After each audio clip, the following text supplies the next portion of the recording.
Hello everyone, welcome back to my channel learn with Rashmi. आज इस video में हम बात करेंगे क्लास 11th बिजनेस स्टडीज़ की, और ये सारी वीडियो 2022-23 बैच के लिए है। तो जो बच्चे वेट कर रहे हैं बिजनेस स्टडीज़ की वीडियोस का, उनका वेट यहाँ पर ख़त्म होता है और वो ये वीडियोस देखकर चैप्टर को आसानी से ईजी लैंग्वेज में फ़नी वे में समझ सकते हैं। चलिए चैप्टर हम शुरू करते हैं। Chapter 1 nature and purpose of business. तो बात कर लेते हैं नेचर या पर्पस ऑफ बिजनेस। यहाँ बेसिकली हम बिजनेस के बारे में पढ़ेंगे। बिजनेस है क्या? देखिए, हम लोग कोई भी काम करें तो उसके पीछे कुछ ना कुछ रीज़न होता है। या तो हम अपनी नीड को सेटिस्फाई करते हैं या फिर साइकोलॉजिकल सेटिस्फैक्शन के लिए हम करते हैं। हमारी ज़रूरतें हो उन्हें पूरा करने के लिए हम काम करेंगे, या फिर मन को शांति मिले साइकोलॉजिकल सेटिस्फैक्शन के लिए काम करते हैं। तो ये जो भी हम काम करेंगे, जो भी हम ऑक्यूपेशन करेंगे, उन्हें बोलते हैं ह्यूमन एक्टिविटी। तो human activity are the different occupations to earn a livelihood and to get some psychological satisfaction. तो अलग अलग ऑक्यूपेशन जिनसे या तो हम अपनी लाइवलीहुड अर्न करते हैं या फिर साइकोलॉजिकल सेटिस्फैक्शन हमें मिलता है, उन्हें बोलते हैं ह्यूमन एक्टिविटी। ठीक है। ह्यूमन एक्टिविटीज की अगर मैं टाइप्स की बात करूं तो 2 टाइप्स की ह्यूमन एक्टिविटीज होती है, एक इकोनॉमिक, एक नॉन इकोनॉमिक। इकोनॉमिक जैसे अभी हमने बात की, इकोनॉमिक एक्टिविटीज होती है जो हम पैसे कमाने के लिए एक्टिविटीज करते हैं। जब हम पैसे कमाने के लिए जो काम करते हैं वो हो गया इकोनॉमिक एक्टिविटी।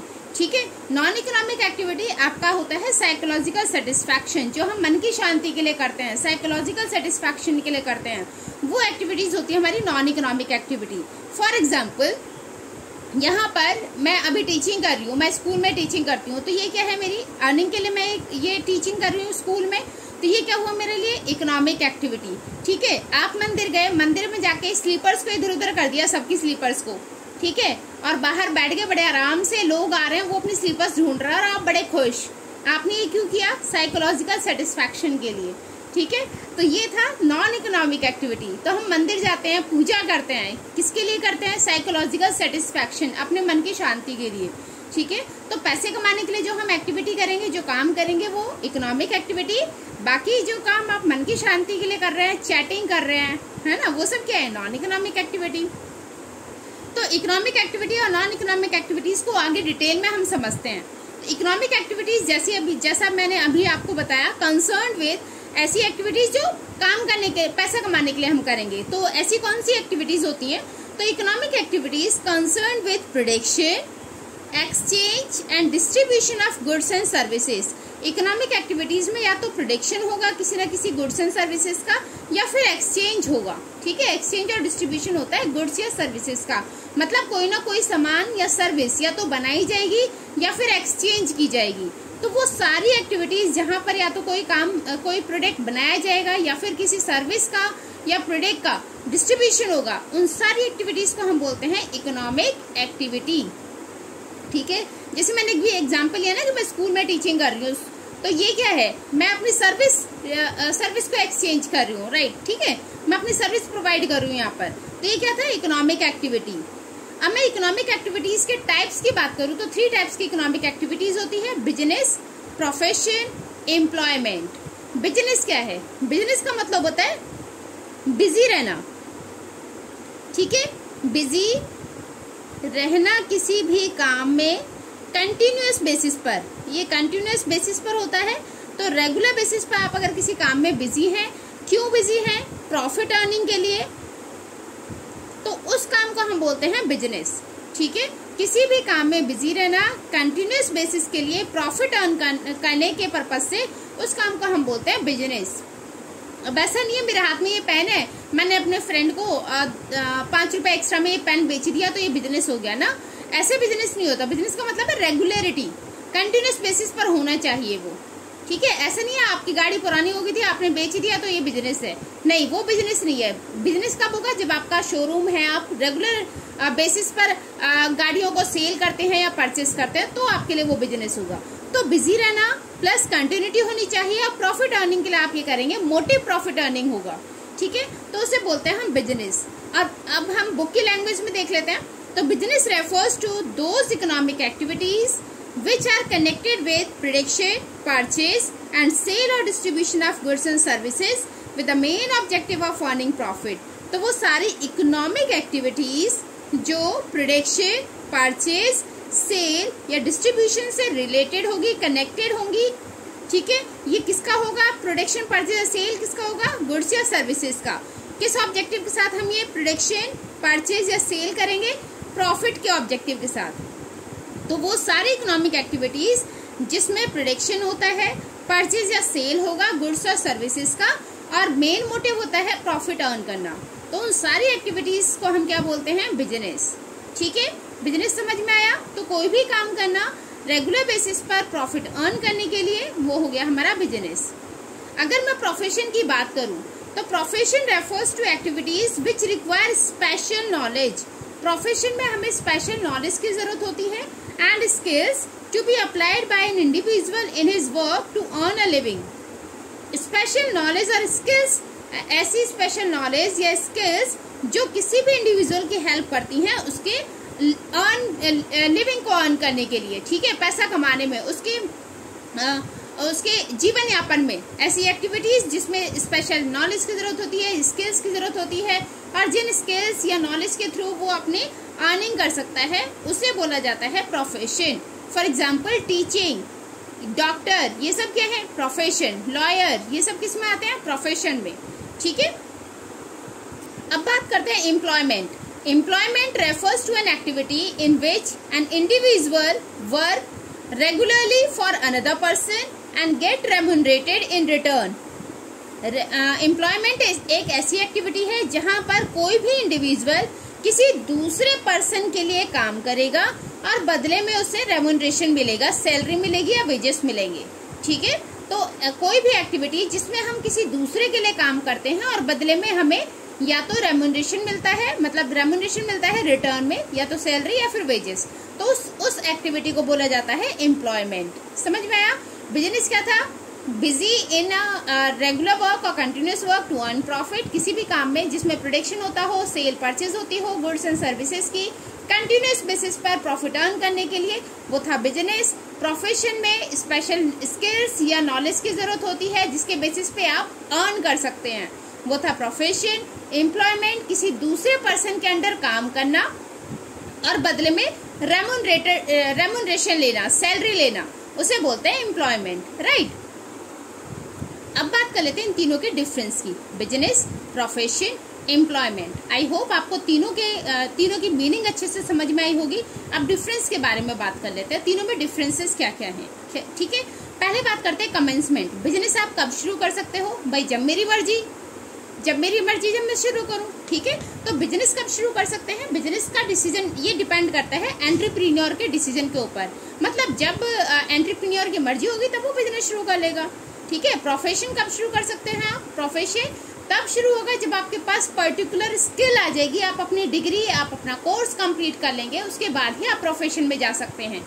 जैसे टीचिंग के लिए आपको अपनी क्वालिफिकेशन पूरी करनी होगी, अपना कोर्स कंप्लीट करना होगा बीएड का, उसके बाद आप टीचर बन सकते हैं। सेम डॉक्टर, एमबीबीएस हो गया, बीएएमएस हो गया, अलग अलग कोर्सेस आपको करने होंगे। लॉ का कोर्स करना होगा तो आप लॉ के लिए आप ट्राई कर सकते हैं आगे, ठीक है। तो प्रोफेशन में जब आपकी डिग्री या कोर्स कंप्लीट हो जाता है उसके बाद आप ट्राई कर सकते हैं। एम्प्लॉयमेंट डिपेंड करता है कि आपकी जो सर्विस एग्रीमेंट है वो क्या है, सर्विस एग्रीमेंट के क्या टर्म्स एंड कंडीशंस हैं। अगर आप उन्हें फुलफिल कर सकते हो तो आप एम्प्लॉयमेंट शुरू कर सकते हैं, ठीक है।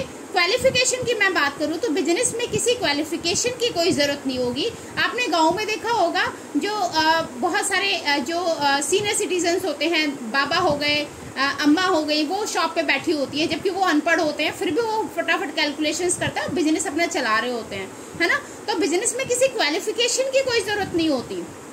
प्रोफेशन में यस, आपको किसी प्रिस्क्राइब इंस्टीट्यूशन से, कॉलेज से वो कोर्स या डिग्री लेनी होगी, ठीक है। तो यहाँ पर क्वालिफिकेशन की जरूरत होती है।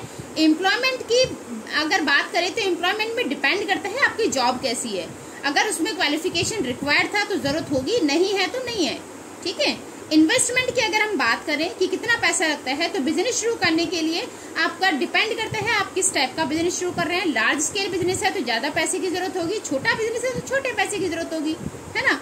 प्रोफेशन की अगर मैं बात करूं तो प्रोफेशन भी डिपेंड करता है, प्रोफेशन में भी आपका कोर्स पे डिपेंड करता है कि आपका कोर्स कितने पैसे में था। भाई मैंने अगर बीएड किया है तो बीएड तक मेरा कुछ तो पैसा लगा है ना, फ्री में था ना बीएड हो गया मेरा, है ना।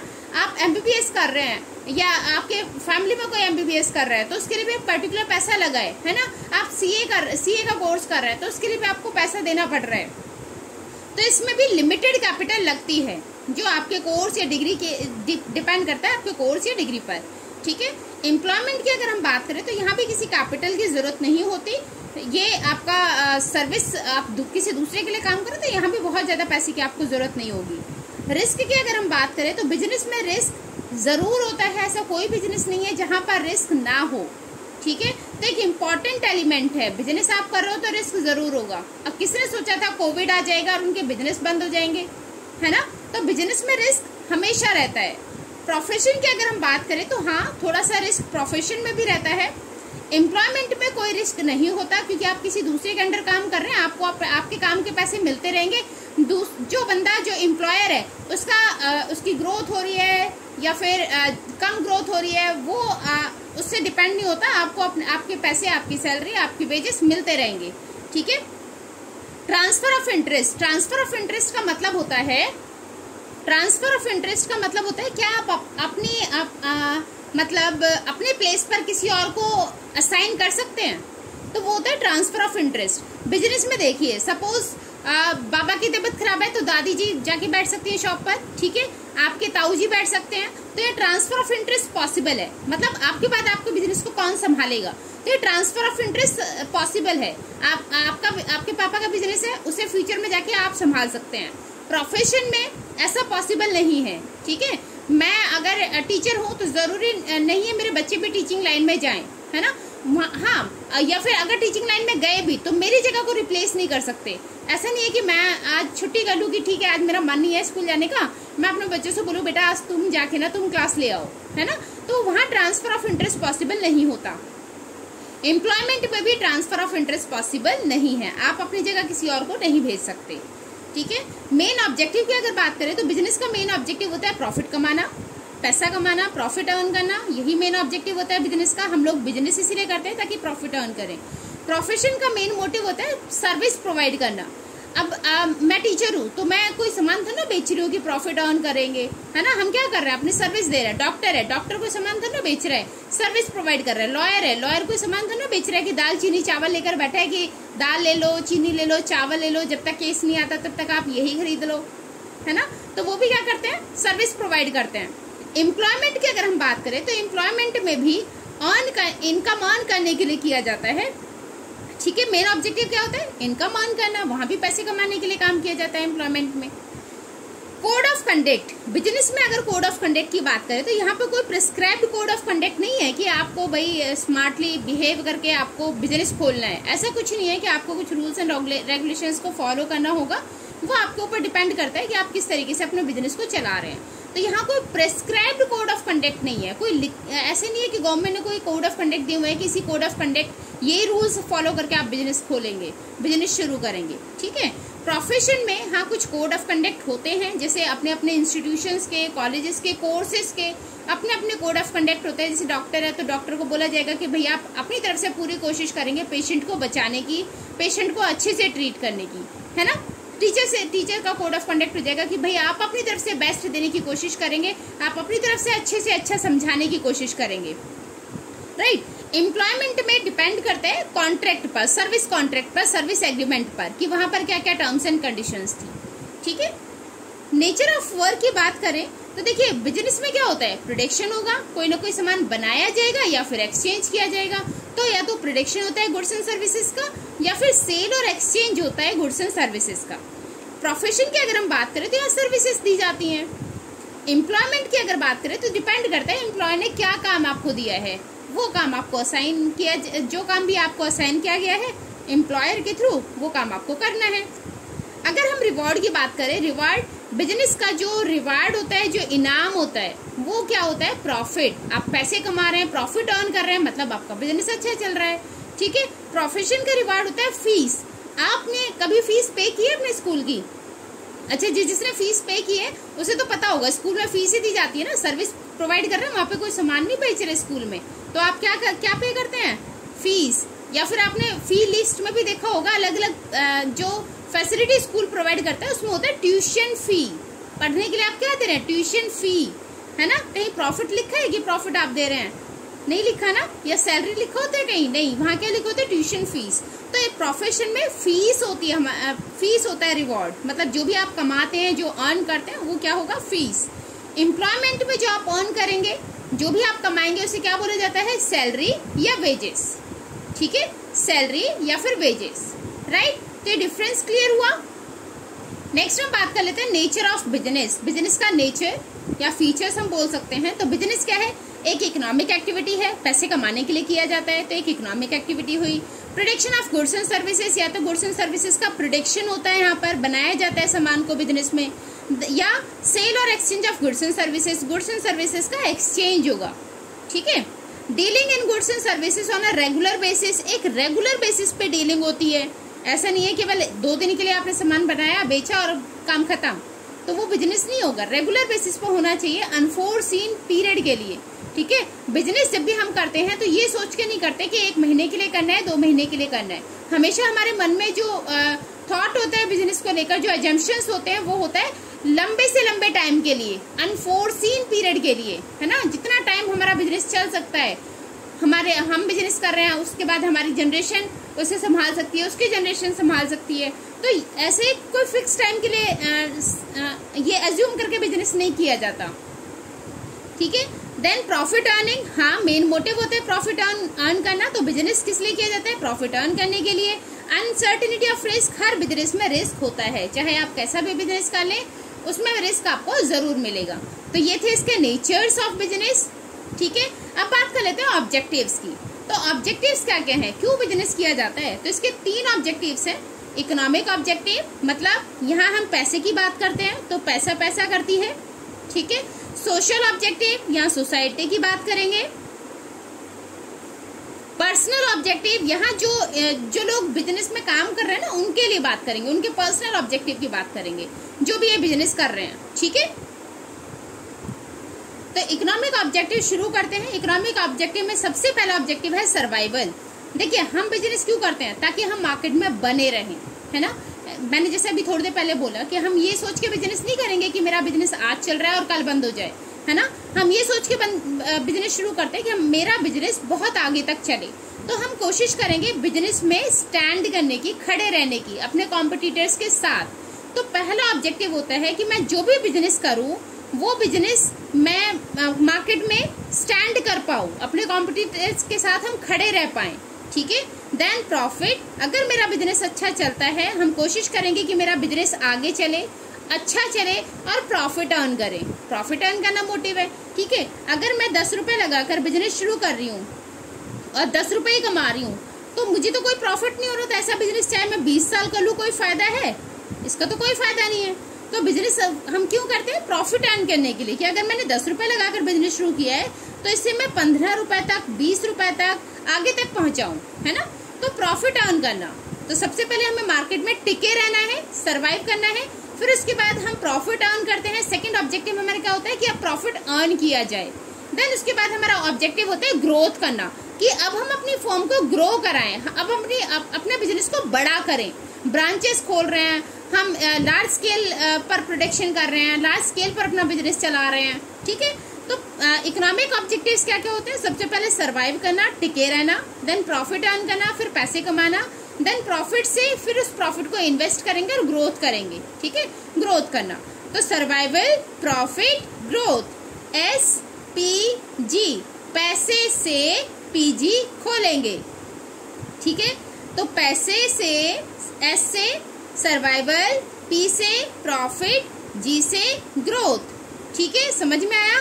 पैसे से PG खोलेंगे, तो ये इसकी ट्रिक है लर्न करने की, राइट। अब बात करते हैं सोशल ऑब्जेक्टिव की। सोशल ऑब्जेक्टिव सोसाइटी के लिए, देखिए हम जो भी रिसोर्सेस लगाएंगे, जिन लोगों से हम सामान ले रहे हैं या जिन लोगों को हम सामान दे रहे हैं, वो लोग कहाँ से आ रहे हैं? सब सोसाइटी से। तो हमारा ये फर्ज बनता है कि हम सोसाइटी के लिए भी कुछ करें। तो सोसाइटी के लिए हमारे क्या ऑब्जेक्टिव होते हैं? फर्स्ट हो गया supply of desired quality of product, हम उन्हें अच्छी क्वालिटी का सामान प्रोवाइड करें, ये हमारा ऑब्जेक्टिव है, क्योंकि तभी कस्टमर अट्रैक्ट होगा और आपसे सामान बार बार खरीदेगा। अगर आप अच्छी क्वालिटी का सामान देंगे तो कस्टमर अपने आप आपके पास आएगा। नेक्स्ट होता है avoidance of unfair trade practices. Unfair means से हम कोई भी अपना ट्रेड ना करें, मतलब जो भी हम एडवर्टीजमेंट कर रहे हैं वो सही हो, ट्रू एडवर्टीजमेंट हो, जो भी हम प्रोडक्ट दे रहे हैं वो उनके लिए सही हो, रीजनेबल प्राइस पर हो, अफोर्डेबिलिटी हो, ठीक है। तो अनफेयर ट्रेड प्रैक्टिसेस से ना हो, जो भी हम इंफॉर्मेशन दे रहे हैं वो सही हो प्रोडक्ट के बारे में, ठीक है, उन्हें बेवकूफ ना बनाएं। देन एम्प्लॉयमेंट जनरेशन, जब हम अपना बिजनेस कर रहे हैं तो हम कोशिश करें कि एम्प्लॉयमेंट भी जनरेट करते रहें, मतलब हम ग्रो करें और ग्रोथ में एम्प्लॉयमेंट जनरेट कर। जब आप अपना बिजनेस बड़ा करेंगे तो ऑब्वियसली नंबर ऑफ एम्प्लॉयज बढ़ेंगे, है ना। तो किसी ना किसी तरीके से एम्प्लॉयमेंट जनरेट करना, ज्यादा से ज्यादा लोगों को एम्प्लॉय करना। सोशल सर्विस के लिए काम करना, वेलफेयर के लिए काम करना, हम उनके वेलफेयर के लिए काम करें कि मार्केट में सप्लाई बराबर बनी रहे, जिस चीज की डिमांड है उसकी सप्लाई आप कंटिन्यू रखें, ब्लैक मार्केटिंग ना हो, एडल्ट्रेशन ना हो, ठीक है। तो सोशल सर्विस करना। देन आ जाता है avoidance of pollution, sorry population बोलने वाली थी, अवॉइडेंस ऑफ पॉल्यूशन को अवॉइड करें, मतलब हम इको फ्रेंडली प्रोडक्ट बनाएं, जो भी हम प्रोडक्ट बना रहे हैं वो इको फ्रेंडली हो, है ना। तो इको फ्रेंडली अगर हम प्रोडक्ट बनाएंगे तो कस्टमर उनसे ज्यादा खुश होगा और हमारे प्रोडक्ट को खरीदेगा। आजकल तो वैसे भी ट्रेंड में ना इको फ्रेंडली और ऑर्गेनिक, है ना, क्योंकि लोग अवेयर हो रहे हैं। अगर आप एनवायरनमेंट को पॉल्यूट करोगे तो आपकी एक नेगेटिव इमेज बनेगी मार्केट में और लोग आपकी कंपनी का सामान कम खरीदेंगे, ठीक है। नेक्स्ट है पर्सनल ऑब्जेक्टिव, जहां हम अपने बारे में सोचेंगे, ठीक है। हम बिजनेस कर रहे हैं तो हमारे लिए क्या ऑब्जेक्टिव है, हमारा अपना पर्सनल ऑब्जेक्टिव क्या है। प्रोवाइडिंग गुड वर्किंग कंडीशंस, जो भी हमारे यहाँ काम कर रहे हैं लोग उन्हें वर्किंग कंडीशन अच्छी प्रोवाइड करना, अच्छी वर्किंग कंडीशंस प्रोवाइड करना ताकि वो खुश हो के आपके बिजनेस में काम करें, ठीक है। तो एक हेल्दी वर्किंग कंडीशंस हो। Then payment of competitive and satisfactory wages and salary, उन्हें सही सैलरी देना, सही वेजेस प्रोवाइड करना, जैसा उनका काम है उस काम के अकॉर्डिंग उन्हें सही पैसे देना, ठीक है। तो सेटिस्फैक्टरी वेजेस एंड सैलरी अपने कॉम्पिटिटर्स को देखकर अगर उनके एम्प्लॉयज को अच्छा मिल रहा है तो आप भी कोशिश करें कि उसी के अकॉर्डिंग आप भी अपने एम्प्लॉयज को प्रोवाइड करें, ठीक है। नेक्स्ट आ जाता है personal growth and development of employ. यहाँ जो भी लोग आपके यहाँ काम कर रहे हैं उन्हें ट्रेंड करना। ट्रेंड कैसे करोगे आप? ट्रेनिंग के थ्रू उन्हें ट्रेनिंग दिलवा सकते हो, है ना। आपकी ऑर्गेनाइजेशन है तो लोगों को आप अपने एम्प्लॉयज को ट्रेनिंग दिलवाओ, सेमिनार्स अटेंड कराओ, वर्कशॉप दिलवाओ, जिससे उनका कॉन्फिडेंस बढ़ेगा, वो उनका अपना पर्सनल डेवलपमेंट होगा, ज्यादा अच्छे से वो आपका काम करेंगे। पीयर रिकॉग्निशन एंड रिस्पेक्ट, भाई आप उनका प्रमोशन अगर करेंगे तो एम्प्लॉय मोटिवेट रहेगा, ठीक है। तो यहाँ पीयर रिकॉग्निशन रिस्पेक्ट में क्या आ जाता है कि उनका प्रमोशन करना, उनकी रिस्पेक्ट करना, उनके जो सजेशंस है उनकी रिस्पेक्ट करना। अगर वो कोई आपको सजेशन दे रहे हैं तो चाहे आपको वो अप्लाई ना करने हो बट आप सुन ले उन्हें, ठीक है। तो recognition and respect. Then providing special benefits, कुछ स्पेशल बेनिफिट्स उन्हें देना, जैसे उनके बच्चों के लिए फ्री एजुकेशन आपने कर दिया हो, या फिर मेडिकल फैसिलिटीज आप उन्हें प्रोवाइड कर रहे हैं, हाउसिंग फैसिलिटीज आप उन्हें प्रोवाइड कर रहे हैं, तो ये एक्स्ट्रा बेनिफिट्स देना अपने एम्प्लॉयज को, ठीक है। तो ये थे पर्सनल ऑब्जेक्टिव, जो लोग आपके यहाँ काम कर रहे हैं उन लोगों के लिए आपके क्या ऑब्जेक्टिव्स हैं, ठीक है। तो यहाँ हमने 3 ऑब्जेक्टिव्स पढ़े, इकोनॉमिक, सोशल एंड पर्सनल। अब हम प्रॉफिट की बात कर रहे थे। प्रॉफिट इंपॉर्टेंट क्यों है, क्या रोल है प्रॉफिट का हमारे बिजनेस में? देखिए, सबसे पहला आ गया सर्वाइवल। अगर आपको मार्केट में बने रहना है ना तो आपको प्रॉफिट की जरूरत पड़ेगी। जैसे मैंने थोड़ी देर पहले अभी बात की थी कि अगर मैं 10 रुपए का बिजनेस कर रही हूँ और बदले में 10 रुपए ही कमा रही हूँ तो इसमें कोई फायदा थोड़ी ना है। मैं अपनी बिजनेस को ग्रो कैसे करूंगी? बाय चांस कोई लॉस हो गया तो कैसे बियर करेंगे? मैं तो इतने पैसे कमा रही हूँ जितना मेरा लग रहा है, तो मैं उस लॉस को कहाँ से बियर करूंगी, है ना। तो मार्केट में सरवाइव करने के लिए हमें प्रॉफिट की बहुत ज्यादा जरूरत होती है। अगर हम प्रॉफिट अर्न कर रहे हैं तो हम फ्यूचर के जो अनएक्सपेक्टेड लॉसेस उनसे बच सकते हैं, ठीक है। फ्यूचर में कोई भी प्रॉब्लम आ जाए हम उस प्रॉब्लम को शॉर्ट आउट कर सकते हैं अपने प्रॉफिट के थ्रू, ठीक है। नेक्स्ट आता है एक्सपांशन एंड ग्रोथ। वही बात आ गई कि अगर मैं प्रॉफिट नहीं अर्न कर रही, अगर हम प्रॉफिट अर्न नहीं करेंगे, अगर प्रॉफिट है तो ही आप अपने बिजनेस को एक्सपांड कर सकते हैं, उसकी ग्रोथ कर सकते हैं। तो प्रॉफिट हमारे बिजनेस को बड़ा करने में, हमारे बिजनेस की ग्रोथ में हेल्प करता है। देन सिंबल ऑफ एफिशिएंसी, जो बिजनेस जितना ज्यादा प्रॉफिट अर्न कर रहा होगा उसकी एफिशिएंसी उतनी शो की जाती है कि बिजनेस में काम अच्छा चल रहा है, बिजनेस का एडमिनिस्ट्रेशन अच्छा है, बिजनेस का मैनेजमेंट अच्छा है, जो बिजनेस ग्रो कर रहा है, ठीक है। तो प्रॉफिट आपकी एफिशिएंसी को शो करता है। Then reward for bearing the risk, risk को आप बियर कर सकते हैं प्रॉफिट से। अगर आपके पास अच्छी अमाउंट का प्रॉफिट है तो रिस्क, अगर फ्यूचर में बाय चांस रिस्क होता है तो आप उस रिस्क को अपने प्रॉफिट से कवर कर सकते हैं, उस रिस्क को बियर कर सकते हैं। हेल्प्स टू गेन रेपुटेशन, जो बिजनेस जितनी जल्दी आगे ग्रो करता है, जितना प्रॉफिट अर्न कर रहा है, उतना उसका मार्केट में गुडविल अच्छी बनती है, ठीक है। जैसे आपने देखा होगा एप्पल कंपनी को अब कितना टाइम हुआ है आए हुए, लेकिन उसे सारी मार्केट को कैप्चर किया हुआ है ना। तो ये हेल्प्स टू गेन रेपुटेशन, आपकी एक गुडविल, आपकी एक ब्रांड बनाने में हेल्प करता है प्रॉफिट, ठीक है। तो रोल ऑफ प्रॉफिट में, प्रॉफिट किस में हेल्प करता है? आपकी प्रोग्रेस में। प्रोग्रेस, प्रो का मतलब हो गया प्रॉफिट, ग्रेस में देखिए हमने इन वर्ड्स को इंक्लूड किया है। जी से हो गया आपका growth, expansion and growth. R से हो गया reward for bearing risk. E से हो गया एक्सपेंशन और एस से हो गया सर्वाइवल। जी से सॉरी गुडविल, है ना। जी से हो गया गुडविल, आर से हो गया आपका रिवार्ड, ई से हो गया expansion and growth, S for survival और S for symbol of efficiency. फिर से लिख लेते हैं, प्रोग्रेस। प्रॉफिट किस में हेल्प करता है? आपके प्रोग्रेस में। तो जी से हो गया गुडविल या गेन रेपुटेशन, ठीक है। आर से आपका था reward for bearing risk, E से एक्सपांशन एंड ग्रोथ, एस से सर्वाइवल और S for symbol of efficiency, ठीक है। तो प्रोग्रेस में हेल्प करता है। रोल ऑफ प्रॉफिट को कैसे याद रख सकते हैं कि प्रॉफिट आपकी हेल्प करता है प्रोग्रेस में। जी फॉर, फिर से मैं बोल दूं, जी फॉर गेन रेपुटेशन या गुडविल आप बोल सकते हैं। R for reward, E for expansion, S for survival, S for symbol of efficiency, ठीक है। तो यहां से आप याद रख सकते हैं रोल ऑफ प्रॉफिट को। आगे बात कर लेते हैं बिजनेस एक्टिविटीज के टाइप्स की। तो बिजनेस एक्टिविटीज 2 टाइप्स की होती है हमारी। फर्स्ट है इंडस्ट्री, सेकंड है कॉमर्स, ठीक है। अब इंडस्ट्री और कॉमर्स को भी हम आगे धीरे धीरे देखेंगे कि क्या क्या चीजें होती हैं। पहले ऐसे ही देख लेते हैं शॉर्ट में। इंडस्ट्री क्या है? इंडस्ट्री का मतलब इंडस्ट्री का मतलब होता है किसी भी रॉ मटेरियल को किसी यूजफुल प्रोडक्ट में कन्वर्ट करना। तो refers to an activity which converts raw material into useful product. कोई भी ऐसी एक्टिविटी जिसके थ्रू रॉ मटेरियल को यूजफुल प्रोडक्ट में कन्वर्ट किया जाता है उसे बोलते हैं हम इंडस्ट्री। तो इंडस्ट्री का काम क्या होता है? रॉ मटेरियल से यूजफुल प्रोडक्ट बनाना, ठीक है। अब इंडस्ट्रीज हमारे 3 टाइप्स की होती है। आपने पहले भी पढ़ा था ये 10th में भी। प्राइमरी इंडस्ट्री, सेकेंडरी इंडस्ट्री और टर्शरी इंडस्ट्री। प्राइमरी इंडस्ट्री क्या होती है? जो नेचर से लेती है रिसोर्सेज अपने, है ना, नेचर से रॉ मटेरियल लेती है।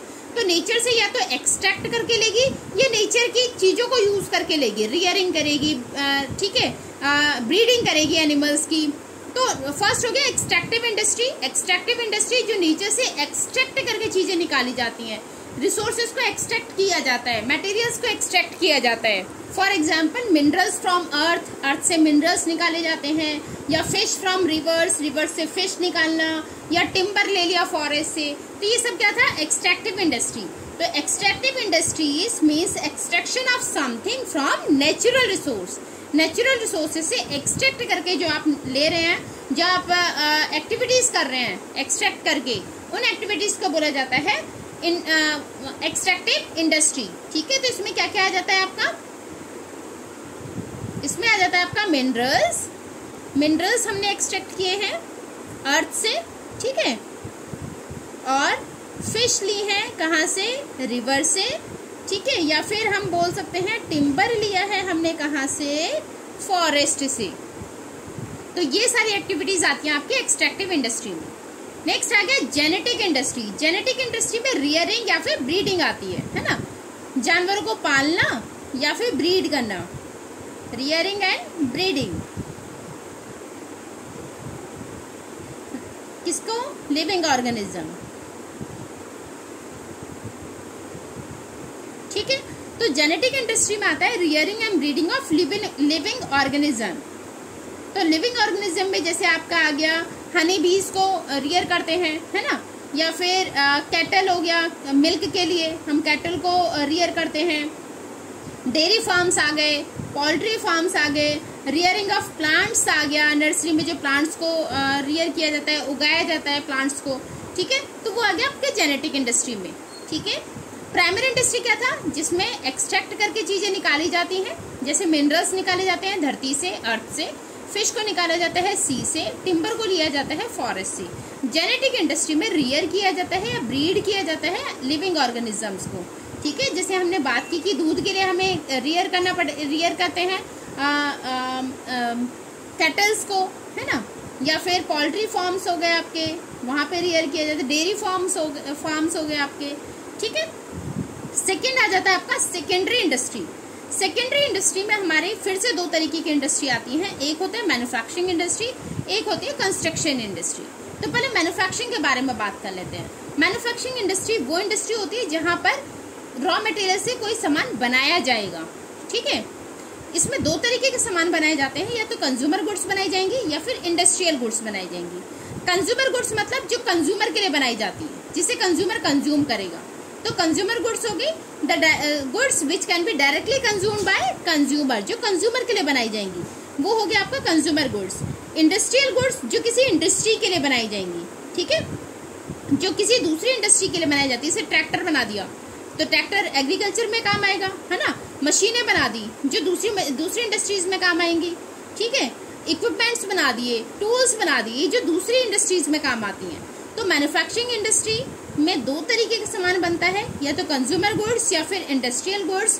कंज्यूमर गुड्स जो कंज्यूमर के लिए बनाया जाएगा, जो मेरे लिए आपके लिए बनाया जा रहा है। इंडस्ट्रियल गुड्स जो किसी दूसरी इंडस्ट्री के लिए बनाया जाएगा। राइट, टाइप्स की बात कर लेते हैं। मैन्युफैक्चरिंग इंडस्ट्रीज के कितने टाइप्स होते हैं, तो इसके 4 टाइप्स होते हैं। फर्स्ट हो गया analytical industry, then synthetic industry, इसके बाद प्रोसेसिंग इंडस्ट्री, इसके बाद असेंबलिंग इंडस्ट्री या असेंबली इंडस्ट्री।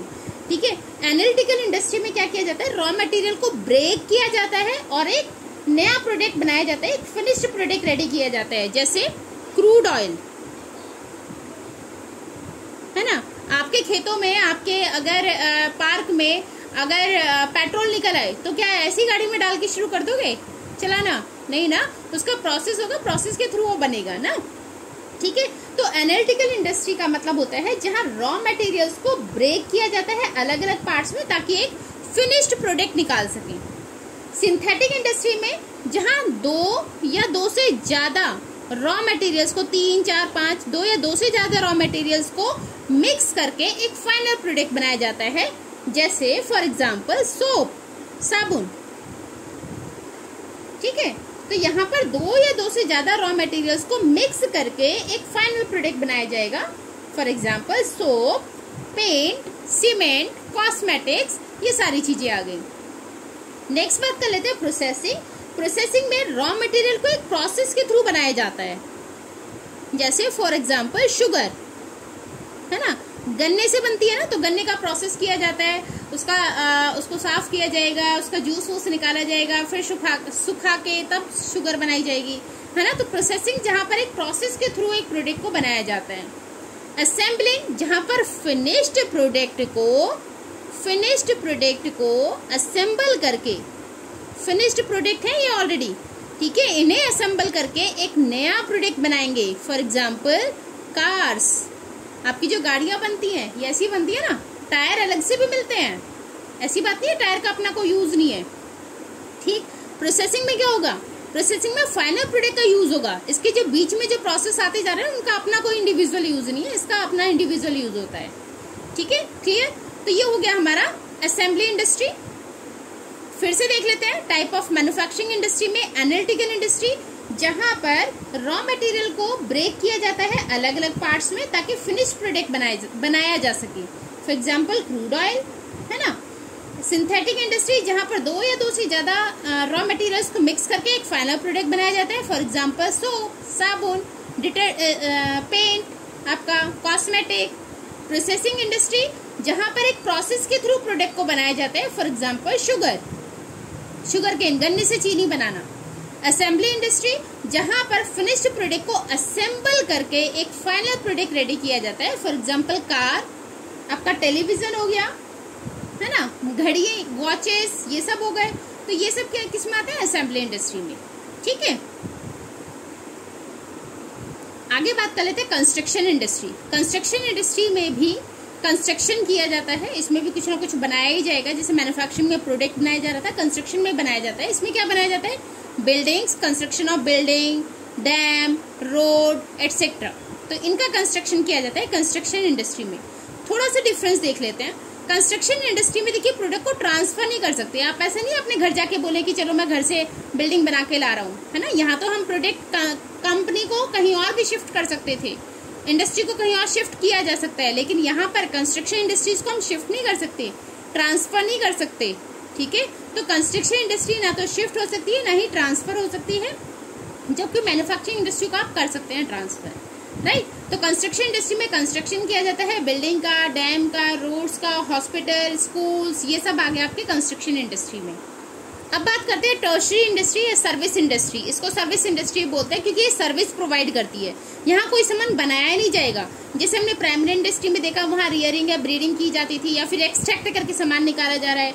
सेकेंडरी इंडस्ट्री में बनाया जा रहा है, तो यहाँ कोई सामान नहीं बनाया जाएगा, कोई गुड्स नहीं बनाए जाएंगे, यहाँ केवल सर्विस प्रोवाइड की जाएगी। ठीक है, तो टर्शरी इंडस्ट्री में सर्विस प्रोवाइड की जाती है। किस किस टाइप की सर्विस प्रोवाइड की जाती है, क्या कौन कौन सी सर्विसेज इसमें आती हैं? Transport, banking, insurance, warehousing या एडवर्टाइजिंग, ये सारी सर्विसेज हमारी किसमें इंक्लूड होती है? टर्शरी सेक्टर में। तो ये हेल्प करती हैं, सपोर्ट करती हैं प्राइमरी और सेकेंडरी दोनों इंडस्ट्रीज को। प्राइमरी इंडस्ट्री में आपने नेचुरल रिसोर्सेज को यूज कर लिया, सेकेंडरी इंडस्ट्री में रॉ मटेरियल से आपने फाइनल प्रोडक्ट बना लिया, लेकिन इन्हें मार्केट तक पहुंचाने में जो हेल्प करती है, कंज्यूमर तक पहुंचाने में हेल्प करती है आपकी टर्शरी इंडस्ट्री।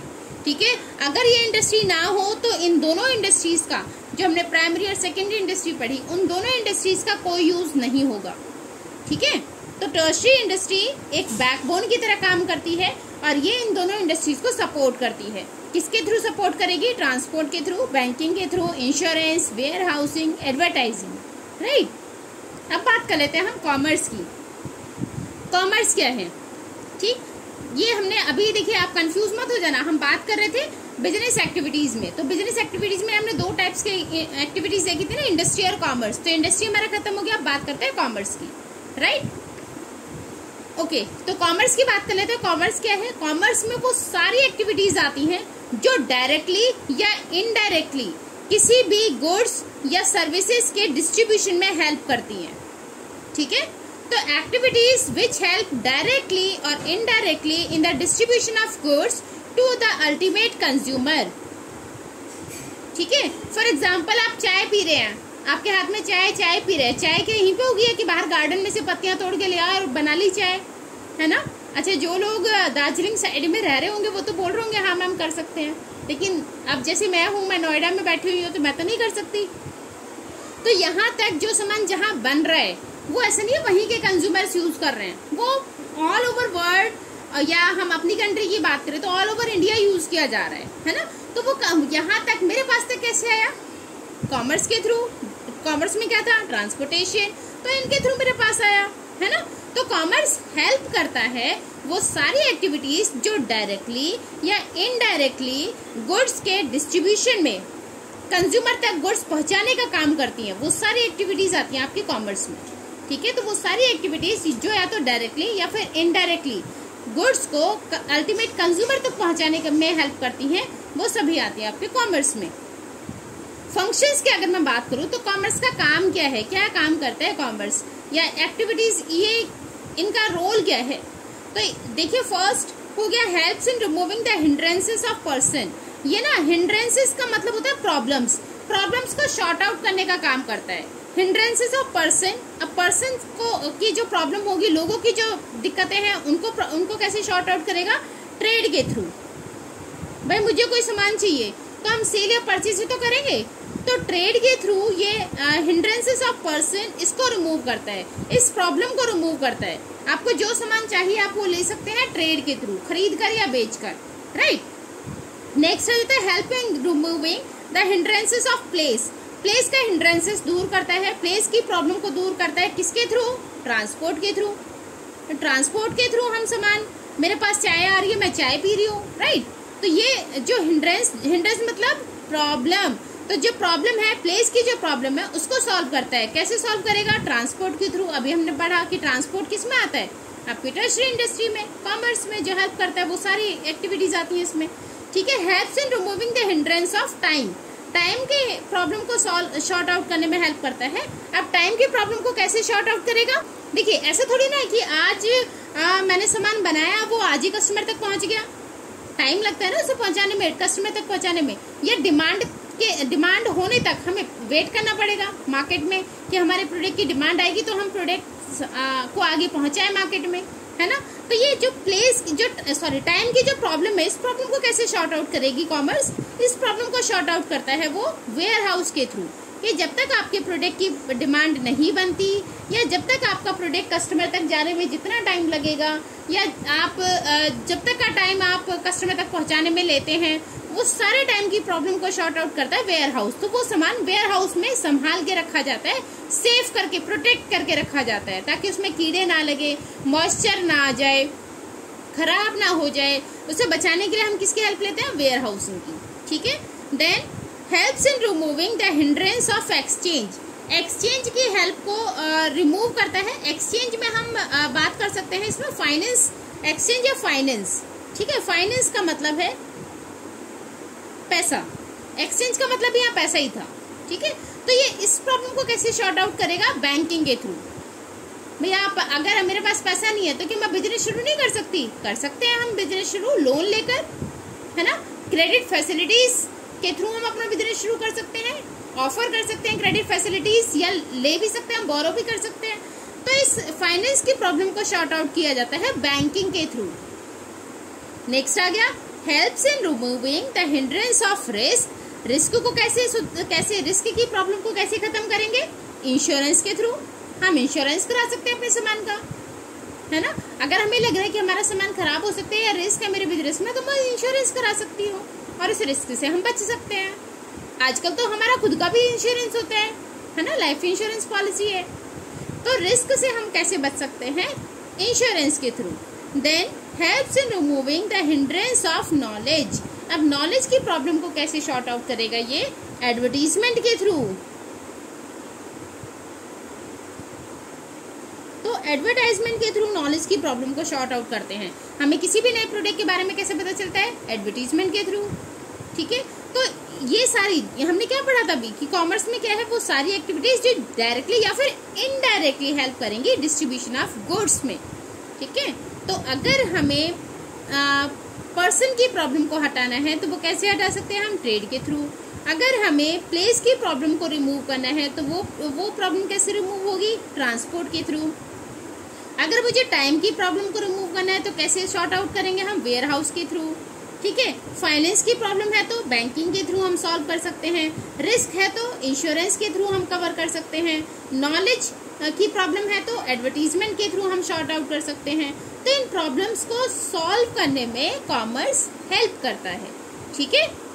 अब अगर हम कॉमर्स को क्लासिफाई करें तो इसके दो कैटेगरी आती है, एक है ट्रेड, सेकंड हो गया एड्स टू ट्रेड। ट्रेड हमें पता है buying and selling of goods and services, सामान को खरीदना या बेचना, ठीक है, वो क्या होता है? ट्रेड। ट्रेड दो तरीके का होता है, इंटरनल ट्रेड और एक्सटर्नल ट्रेड। इंटरनल ट्रेड हो गया विद इन द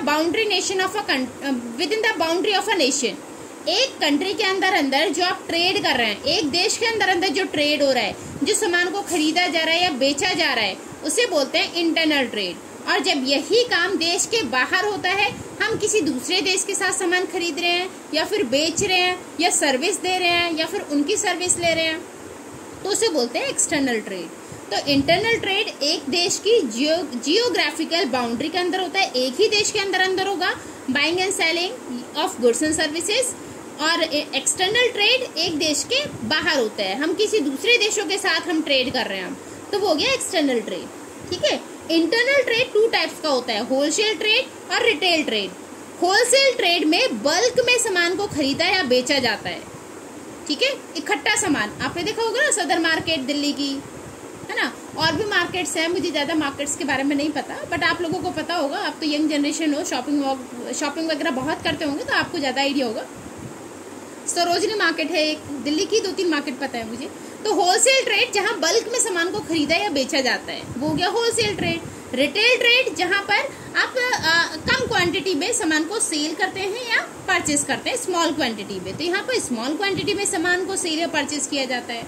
ठीक है, मुझे एक ही टूथपेस्ट चाहिए तो वो कौन देगा मुझे? Retailer.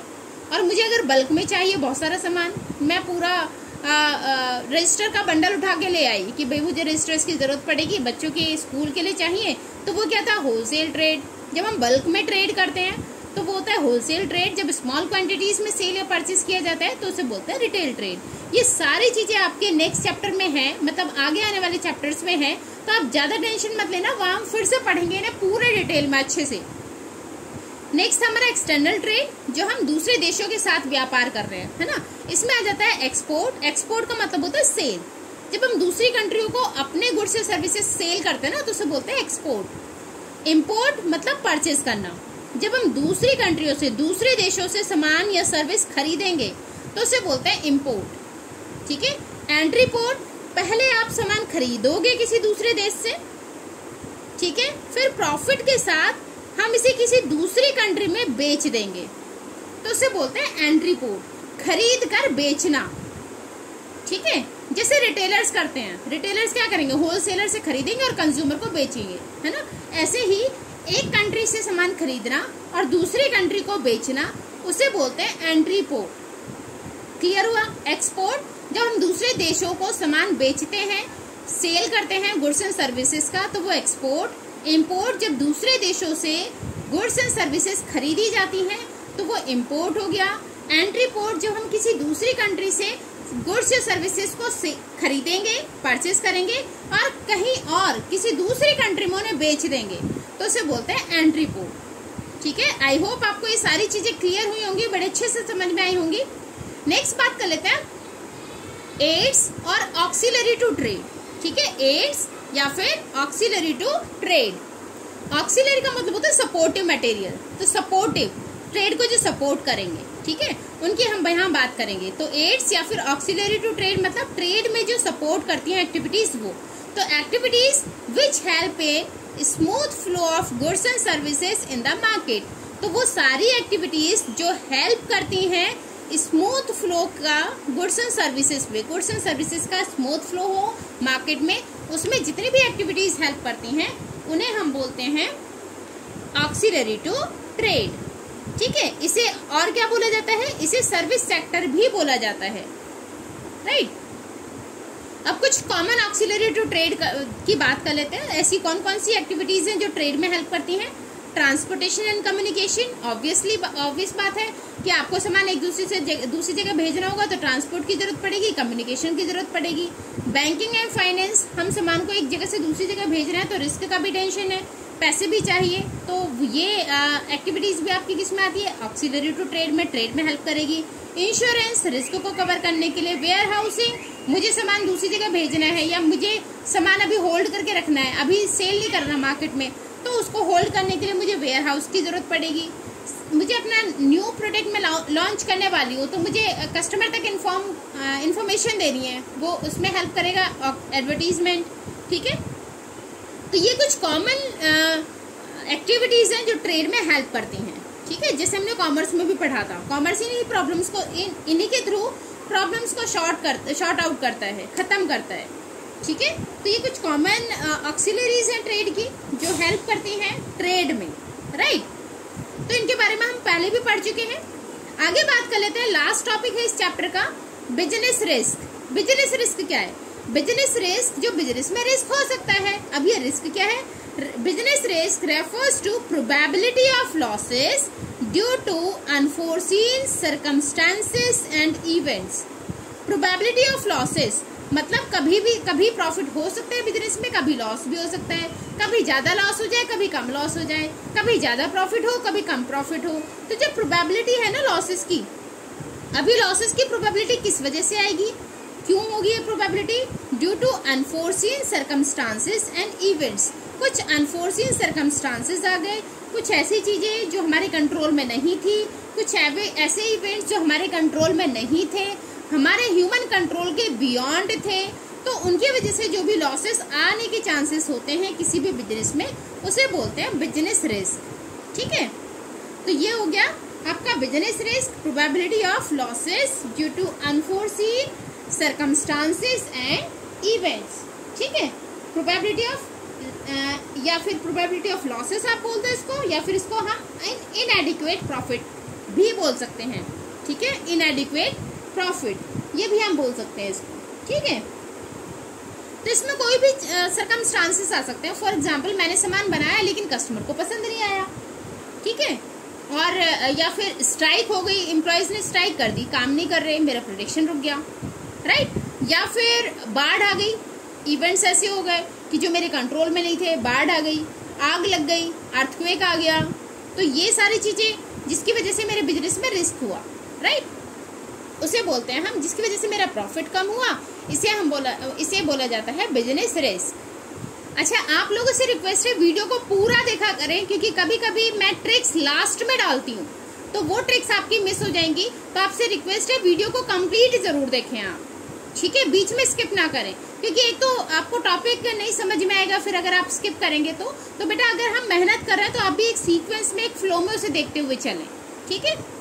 Nature of business risk, business risk का नेचर हम देख लेते हैं कि बिजनेस रिस्क किस किस रीजन से हो सकता है। Arises due to uncertainties, uncertainties की वजह से भी हो सकता है बिजनेस रिस्क, है ना। अनसर्टेनिटीज जैसे हमने अभी बात की कि बाढ़ आ गई, फ्लड मतलब बाढ़ आ गई, या फिर अर्थक्वेक आ गया, या फिर आग लग गई, इस वजह से भी हो सकता है। तो ये नेचर है, अनसर्टेनिटीज की वजह से रिस्क आता है। सेकेंड, बिजनेस रिस्क एक एसेंशियल पार्ट है, हर बिजनेस में रिस्क होने के चांसेस होते हैं, ठीक है। Then degree of risk depend upon nature and size of business, आपका बिजनेस कैसा है उस पर डिपेंड करता है कि आपका रिस्क कितना होगा। अगर आपका बड़ा बिजनेस है, लार्ज स्केल का बिजनेस है, ठीक है, तो आपका रिस्क भी ज्यादा होगा। स्मॉल स्केल का बिजनेस है तो बिजनेस कम, तो रिस्क कम होगा। देन प्रॉफिट एक रिवार्ड का काम करता है इस रिस्क को बियर करने के लिए, है ना। इस रिस्क को हम कहाँ से बियर करेंगे? ऑब्वियसली जो हमने प्रॉफिट अर्न किया है ना, जितना भी प्रॉफिट हम अर्न कर रहे हैं उस प्रॉफिट की हेल्प से हम इस रिस्क को बियर कर सकते हैं। लास्ट हो जाता है कॉजेज ऑफ बिजनेस रिस्क। इसके कॉजेज क्या क्या है, क्या रीजन है बिजनेस रिस्क के? तो अलग अलग कॉजेज होते हैं। फर्स्ट है नेचुरल कॉज, नेचर के थ्रू, नेचर फिनोमिना जो हमारे अंडर कंट्रोल में नहीं होता उसके थ्रू रिस्क हो सकता है। फॉर एग्जाम्पल जैसे मैंने अभी बात की थी फ्लड की, अर्थक्वेक की, ड्रॉट की, फायर की, तो इनकी वजह से लॉस हो सकता है, उसे वो आते हैं हमारे नेचुरल कॉज में, ठीक है। देन आ जाता है ह्यूमन कॉज। ह्यूमन कॉज में जैसे मैंने बात की थी कि स्ट्राइक कर ली एम्प्लॉयज ने, अच्छा इसका भी मैं लिख लेती हूँ। नेचुरल कॉज में क्या था, ड्रॉट हो गया, फ्लड आ गई, अर्थक्वेक, ये सारे थे आपके नेचुरल कॉज में। ह्यूमन कॉज में एम्प्लॉयज ने स्ट्राइक कर ली, डिसऑनेस्टी, भाई आपका जो सीक्रेट्स थे वो दूसरी कंपनी को जाके बता दिए, और जिससे आपका जो डीलिंग थी ना, आपका जो प्रोजेक्ट मिलने वाला था वो कैंसिल हो गया, ठीक है। तो ये है ह्यूमन कॉज, जो ह्यूमन की वजह से, जो आपके यहाँ एम्प्लॉय काम कर रहे हैं, जो आपके यहाँ वर्कर्स हैं, जो ह्यूमन नेचर की वजह से जो नुकसान होता है उसे बोलते हैं ह्यूमन कॉज, ठीक है। या फिर सही से वो काम नहीं कर रहे हैं, इररिस्पॉन्सिबिलिटी के साथ काम कर रहे हैं, जिसकी वजह से आपको लॉस हुआ, रिस्क हुआ, तो वो आ गया आपका ह्यूमन कॉज में। नेक्स्ट बात कर लेते हैं इकोनॉमिक कॉज। इसमें आ जाता है चेंज इन डिमांड, भाई कस्टमर की डिमांड चेंज हो गई, चेंज इन डिमांड, या फिर प्राइस फ्लक्चुएट हो रहे हैं, जैसे सोने के प्राइस कभी ज्यादा हो जाता है कभी कम हो जाता है ना, तो प्राइस फ्लक्चुएशन की वजह से आपको जो नुकसान हुआ, राइट। या फिर कंपटीशन, आपको कंपटीशन बढ़ते जा रहे हैं,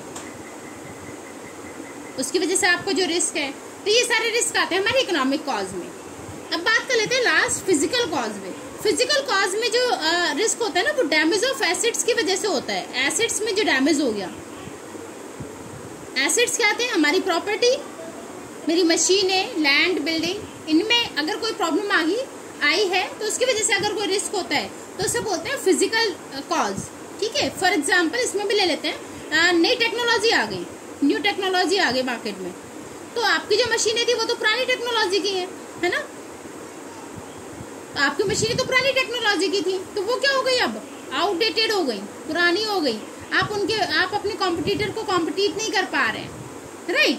या फिर फॉर एग्जाम्पल एक्सीडेंट हो गया किसी एम्प्लॉय का, किसी मशीन की वजह से, तो काम आपका रुक गया, आपका काम नहीं हो पाया, उसकी वजह से आपको जो रिस्क हुआ, ये सारे रिस्क आते हैं हमारे फिजिकल कॉज में। एक बार फटाफट देख लेते हैं causes of business risk. Natural cause जो हमारे कंट्रोल में नहीं है, ड्रॉट आना, सूखा पड़ जाना, बाढ़ आ जानी, ठीक है, या फिर भूकंप आ गया, इन सब की वजह से जो नुकसान हुआ। ह्यूमन कॉज जो ह्यूमन इंसानों की वजह से हुआ है, भाई लोगों ने मेरा काम अच्छे से नहीं करा, डिसऑनेस्टी की, इररिस्पॉन्सिबिलिटी के साथ काम किया, ठीक है, स्ट्राइक कर ली, लोगों ने हड़ताल कर दी। देन इकोनॉमिक कॉज में मार्केट की वजह से, मार्केट में जो चेंजेस आए उसकी वजह से मेरा जो नुकसान हुआ है, डिमांड चेंज हो गई है, टेस्ट चेंज हो गया है, प्रेफरेंसेस चेंज हो गए हैं, प्राइस फ्लक्चुएट हो रहा है, ठीक है, या फिर कॉम्पिटिटर बढ़ गए, इनकी वजह से जो नुकसान हुआ वो आता है इकोनॉमिक कॉज में। देन फिजिकल कॉज में जो एसिड्स के डैमेज होने की वजह से जो नुकसान हुआ है, ठीक है, फॉर एग्जाम्पल आपकी नई टेक्नोलॉजी मार्केट में आ गई तो आपकी मशीनें खराब हो गई, आउटडेटेड हो गई, वो है ना, वो इतना प्रोडक्शन नहीं कर पाएंगे या इतने अच्छे से काम नहीं कर पाएंगे नई टेक्नोलॉजी के अकॉर्डिंग, या एम्प्लॉयज का एक्सीडेंट हो गया किसी मशीन की वजह से और काम अभी नहीं चल पा रहा है। तो ये कॉज थे हमारे फिजिकल कॉज में। यहाँ पर एक ट्रिक और हमारी बची है, उसकी बात कर लेते हैं। प्राइमरी इंडस्ट्री, सेकेंडरी इंडस्ट्री, इनके टाइप्स आप कैसे याद रखेंगे, ठीक है। प्राइमरी इंडस्ट्री में हम बात कर लेते हैं। मैं आपको एक छोटी सी स्टोरी सुनाऊंगी, एक छोटा सा जोक टाइप का है जो आप याद रखेंगे। देखो, अगर प्राइमरी लेवल की पढ़ाई करी ना बेटा तो बहुत इजी है, तो बहुत इजी होगी, ठीक है। प्राइमरी लेवल की तो कोई भी पढ़े, बहुत इजी है, तो प्राइमरी लेवल की पढ़ाई तो बहुत इजी है बे, ठीक है। सेकेंडरी लेवल की करके दिखाना, जब सेकेंडरी लेवल की करोगे ना, अगर सेकेंडरी लेवल की आपने पढ़ाई कर ली तो आप सीएम बन सकते हो, पता है आपको, सीएम बन जाओगे आप, और सीएम भी एज सून एज पॉसिबल बनोगे, ASAP, ये शॉर्ट में आप लिखते हो ना, ASAP, as soon as possible, ठीक है। प्राइमरी लेवल की तो कोई भी पढ़ ले, इजी होता है। सेकेंडरी लेवल की पढ़ो तो सीएम बन सकते हैं, वो भी एज सून एज पॉसिबल। अब बात कर लेते हैं प्राइमरी में। प्राइमरी इंडस्ट्री हो गया, E for extractive, G for genetic industry, ठीक है। सेकेंडरी इंडस्ट्री में CM था, C for constructing industry, M for manufacturing industry. अब मैन्युफैक्चरिंग इंडस्ट्री में हमारे 4 थे, है ना। A for analytical industry, S for synthetic industry, A for assembly industry, P for processing industry, right. फिर से आप देख लो। प्राइमरी इंडस्ट्री, प्राइमरी इजी है, E से एक्सट्रैक्टिव, G से जेनेटिक। सेकेंडरी इंडस्ट्री में थोड़ा सा आप मेहनत करो तो CM बनोगे, वो भी कब, as soon as possible. C for constructing industry, M for manufacturing industry, और A से मैन्युफैक्चरिंग के बाद है आपका ये ASAP, as soon as possible. A से एनालिटिकल इंडस्ट्री, S से सिंथेटिक इंडस्ट्री, A से असेंबलिंग इंडस्ट्री, और P से प्रोसेसिंग इंडस्ट्री, राइट। तो ये थी हमारी ट्रिक प्राइमरी और सेकेंडरी इंडस्ट्री को लर्न करने के लिए। टर्शरी इंडस्ट्री का कोई टाइप नहीं था, इसलिए उसकी कोई ट्रिक नहीं बनाई। नेक्स्ट ट्रिक हमारी लास्ट ट्रिक है इस चैप्टर की, कॉजेज ऑफ बिजनेस रिस्क। आप कैसे याद रखेंगे बिजनेस रिस्क के कॉजेज को कैसे याद रख सकते हैं? तो बिजनेस रिस्क, ठीक है। आप बोल रहे हैं कि यार बिजनेस में तो रिस्क है, लेकिन हमारी लाइफ में एक रिस्क और है। हमेशा ना स्कूल में, क्लास में यही बोलते रहते हैं, पेन है, पेन है, वो बस पेन ही पेन पूछते रहते हैं, क्योंकि हमेशा पेन गायब कर देते हैं दोस्त, ठीक है। तो एक लाइफ और है मेरी जिंदगी में, एक रिस्क और है मेरी लाइफ में, ठीक है। कौन सा रिस्क है हमारी लाइफ में? पेन है क्या, ठीक है। तो पेन है। P for physical cause, E for economic cause, N for natural cause, H for human cause, ठीक है। तो कौन सा रिस्क है मेरी लाइफ में? एक रिस्क और बचे है मेरी लाइफ में, स्कूल लाइफ में, कि पेन है, ठीक है। तो ये हमारा बिजनेस रिस्क हो गया, ठीक है। इस ट्रिक से आप इसको याद रख सकते हैं। तो आई होप आपको सारी ट्रिक्स पसंद आई होंगी, चैप्टर समझ में आया होगा। कौन सी ट्रिक सबसे मजेदार लगी, सबसे इजी लगी, कमेंट में जरूर बताइए। वीडियो अच्छी लगी हो तो वीडियो को लाइक करें, शेयर करें, चैनल को जरूर सब्सक्राइब करें अगर चैनल पर नए हैं तो, ठीक है।